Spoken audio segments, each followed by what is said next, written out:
आज वृद्ध आश्रम में सभी बुजुर्गों के चेहरे पर खुशी की लहर दौड़ रही थी, क्योंकि जहां सभी लोग बुजुर्गों को वृद्ध आश्रम छोड़ने आते थे, आज वही एक बुजुर्ग माता को उनका कोई अपना लेने आया था। उन बुजुर्ग माता का नाम सरला देवी था, जिसे 1 महीने पहले ही उनका बेटा यहाँ पर 10 रन में छोड़कर गया था। वह अपना और कोई नहीं, उनकी बेटी साल नहीं थी, जिसे पता लगते ही वह अपनी मैन को लेने गई। मैन को देखते ही साल नहीं की आंखों में आंसुओं का सैलाब बहन निकाला। वह कुछ बोल नहीं कर रही थी, बस इतना ही कहा, मैन अपना सामान पैक कर लो, बाहर ड्राइवर इंतजार कर रहा है, हमें अभी निकलना है घर के लिए। बेटी की बात सुनकर सरला जी आंखों में आंसू लिए बोली, कौन सा घर बेटा, मेरा तो घर कब का छूट चुका है, अब मैं कहाँ जाऊंगी। तो साल नहीं बोली, मैन तुम मेरे साथ घर चलोगी। शालिनी की बात सुनकर मैन बोली, कैसी बातें कर रही है बेटा तू, मैं तेरे साथ तेरे घर जाऊंगी तो जमाई बाबू क्या सोचेंगे। मैन की बात सुनकर साल नहीं गंभीर होते हुए बोली, नहीं मैन, यह फैसला मैंने उनकी सहमति से ही उठाया है,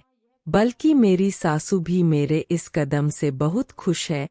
उन्होंने तो मुझे पहले ही कहा था कि अपनी मैन को यहाँ ले आओ, बुढ़ापे में मुझे भी अपना एक दोस्त मिल जाएगा। खैर छोड़ो, यह बातें तो बाद में होती रहेंगी, आप चलो, ड्राइवर इंतजार कर रहा होगा। थोड़ी ही देर में सरला देवी ने आश्रम में अपने सभी साथियों से विदा ली और गाड़ी में जाकर बैठ गई। सरला देवी को जाते देखकर सभी बुजुर्ग यही सोच रहे थे कि काश ऐसी बेटी सभी के घर में हो तो किसी को भी वृद्ध आश्रम में रहने की जरूरत नहीं पड़ेगी। शालिनी भी सबको नमस्कार करके गाड़ी में आकर बैठ गई। गाड़ी अपने गंतव्य की ओर चलने लगी। गाड़ी में बैठी हुई सरला देवी बस अपनी बेटी को ही निहार रही थी, क्योंकि 3 भाइयों की इकलौती बहन शालिनी ही आखिर में अपनी मैन के पीड़ा को समझ पाई थी। तभी सलगी ने कहा, मैन थोड़ी देर मेरी गोद में सर रखकर लेट जाओ, आपको आराम मिलेगा। बेटे की बात सुनकर एक आज्ञाकारी बच्चे की भांति मैन बेटी की गोद में सर रखकर लेट गई। मैन के लेट ही उसका अतीत अब उसकी बांदा आंखों के सामने उभरने लगा था कि जब शादी करके पहली बार वह ससुराल आई थी और सास के पैर छुए तो उसे आशीर्वाद मिला था, दूधो ना हो पूतो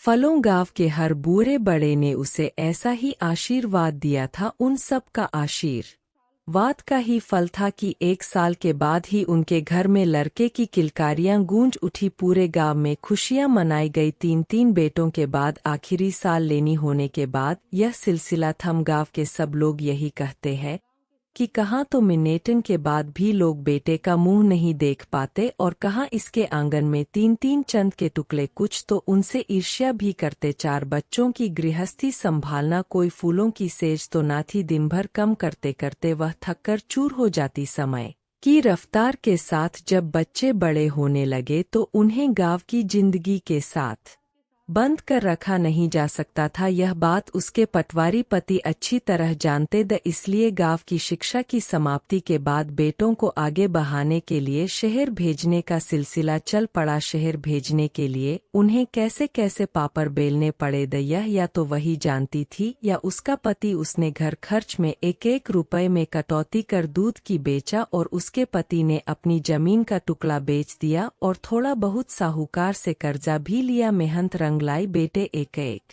करके पढ़ते गए और नौकरियां लगते गई। सबकी शादी अभी होती गई, यहाँ तक कि शालिनी की पर लिखाई और शादी के लिए भी उन्हें ज्यादा परेशान नहीं होना पड़ा था। अब दोनों गांव में अकेले रह रहे थे। बेटे भुवन ने तो पहले ही एक-एक कर अपनी दुनिया अलग बसा ली थी। बेटी भी पराए घर चली गई थी, फिर भी दोनों संतुष्ट। कभी बरमैन करता तो बच्चों को के पास चले जाते और 2-4 दिन से ज्यादा नहीं रुकते। गांव की माटी को छोड़कर उनका मन कहीं और लगता ही नहीं था, पर ऐसा अधिक समय तक नहीं चल पाया। उसे समय बाद ही पति की मृत्यु होने के पक्ष उसको गांव में रहने पर सबको ऐतराज होने लगा। 3 बेटों के होते बुद्धिमान अकेली रहे, या सन सुनकर उसके कान पकड़े। फिर भी वह बिना प्रभाव किए किसी पर बोझ न बनते हुए अपना सारा काम खुद ही करती थी। लेकिन जैसे जैसे उम्र ढलती शरीर में भी साथ छोड़ना छोड़ दिया।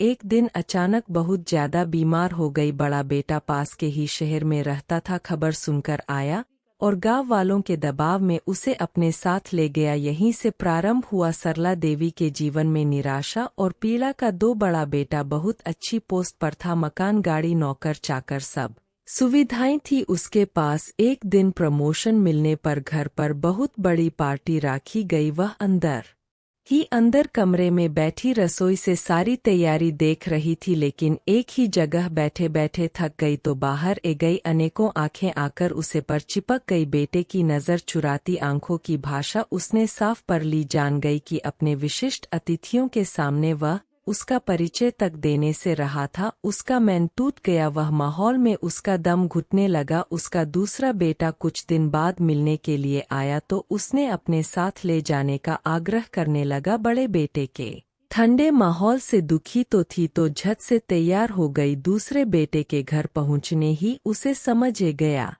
कि उसे वहां क्यों लाया गया था। बेटा और बहू दोनों नौकरी करते थे। बहू के बरसों बाद बेटा हुआ था, इसलिए उन्हें घर संभालने और बच्चे की देखरेख करने में कठिनाई होती थी, इसलिए उसकी आवश्यकता थी। फिर भी वह खुश थी। चलो अपना ही अंश इन हाथों में बनेगा तो उसे संतोष होगा। पर बेटे बहू के राज में उसकी हैसियत वहां सिर्फ एक नौकरानी से अधिक न थी। इसी 20 साल में भी उससे मिलने आई, पर भाभी के तौर तरीके देखकर उसे पता चल गया कि यहाँ मैन की क्या हैसियत है। उसने मैन को अपने साथ चलने का आग्रह किया, पर मैन ने हंसकर टाल दिया। भला इस उम्र में वह बेटी के घर ऐसा मिले। 3 बेटे हैं उसके और बेटी के घर जाकर रहे तो लोग क्या कहेंगे। फिर भी सालवी ने मैन को वहां से ले जाकर सबसे छोटे बेटे के पास छोड़ दिया। बीच बीच में गुस्सा कर मिलने और पता लेने का भी कहा गई, और भैया भाभी से उसे कैसे रखते हैं। छोटा बेटा तो मैन के लाडला था। मैन को विश्वास था आर्थिक रूप से इतना सुदृढ़ न होते हुए भी वह उसके पास सुखी रहेगी, परंतु यहाँ पर चैन न था। बहू का स्वभाव बहुत ही तीखा था। महीना बिताते उसकी बहू और बच्चों को ऐसे ही प्रतीत होने लगी। बच्चों को ऐतराज था कि दादी सुबह सुबह घंटी की तन तन कर उन्हें सोने नहीं देती। धोबी बात बात पर कमियां ढूंढते हैं। एक दिन नौकरानी से बिगड़ गई और किस डिब्बे में कम घी क्यों है। माताजी आरती के लिए ले गई। आरती के लिए? अरे लोगों को तो देसी घी खाने को नहीं मिलता, और यह है कि आरती में फूके जा रही है। हमें क्या पता हम गृहस्थी कैसे चलते हैं, पर उन्हें इससे क्या, उन्हें तो बस धूना करना आता है। शाम को जब छोटा बेटा घर आया तो बहू ने साफ कह दिया कि या तो मैं रहूंगी इस घर में या मैन जी। बेटा अपने पति के पक्ष लेते हुए बोला, मैन जब से तुम आई हो तब से हमारे घर की सुख शांति चली गई है। परेशान हो चुका हूँ तुमसे। रोज शाम को ऑफिस से घर आता हूँ तो एक बखेड़ा खड़ा करके रखती हो। तुम अपना सामान पैक करो, अभी तुम्हें वृद्ध आश्रम छोड़कर आता हूँ, क्योंकि तुम्हारे दोनों बेटे तो पहले ही परेशान हो चुके हैं। अब हमें भी वक्त। 2 बेटे के मुंह से कठोर वचन सुनकर मैन का हृदय प्रसिद्ध गया कि जिन बेटों के लिए इन्हें जिंदगी भर संघर्ष किया, आज उन्हें बेटों के लिए एक मैन को पालना भारी हो गया है। मैन कुछ न बोली और चुपचाप बेटे के पीछे पीछे चल दी वृद्धाश्रम की ओर। तभी सलगी ने मैन को हिलाया तो अतीत से वर्तमान में वापस ए गई। शालिनी बोली, मैन पानी पियोगे क्या, काफी देर हो गई है। मैंने भी हान में फिर हिला दिया। शालिनी ने मैन को पानी दिया और सोचने लगी कि अच्छा हुआ मैन से मिलने उसे दिन घर चली गई, नहीं तो मुझे पता ही नहीं चलता कि भैया ने मैन को वृद्ध आश्रम में भेज दिया है, क्योंकि फोन पर भी भैया कभी मैन से बात नहीं करवाते। द उसे दिन घर गई थी तो कितना हंगामा हुआ था भाभी के साथ मेरा। जाते हैं ही मैंने पूछा था कि मैन कहाँ है, तो भाभी ने साफ साफ शब्दों में कहा दिया, हमसे हमारा ही खर्चा नहीं निकलता और वह बुद्धि मैन हमारे सर पर आकर बैठ गई, इसलिए हमने मैन को वृद्धाश्रम भेज दिया है। भाभी की यह सब सुनकर साल नहीं की आंखों में आंसू तर गई कि 3 बेटों के होते हुए मैन की यह दूरदर्शन कैसे विडंबना है, जो मैन अपने नाजुक कंधों पर सारे बच्चों का बोझ अपनी ममता वह त्याग से उठा लेती है। उसी मैन को सारे भाई मिलकर भी सम्मान से नहीं रख सकते। साल में आगे बोली, मैन के साथ आपने बहुत बड़ा अन्याय किया है, भगवान इसके लिए आपको कभी माफ नहीं करेगा। तो भाभी बोली, ओहो अच्छा, हमने अन्याय किया है तो तुम कर दो। अब न्याय इतनी ज्यादा बातें रही है तो तुम ले जाओ मैन को अपने साथ ले आओ वृद्धाश्रम से। तो साल में बोली हान हान अब तो मैं ले ही जाऊंगी, मैन को बहुत देख ली उनकी दुर्दशा अब और नहीं होने दूंगी। अरे तुम जाओ ना, बात कहने और कहने में बड़ा फर्क है। नहीं भाभी, मैं उनमें से नहीं हूँ, जो कहती हूँ वो करके भी हिम्मत करने की भी हिम्मत रखती हूँ।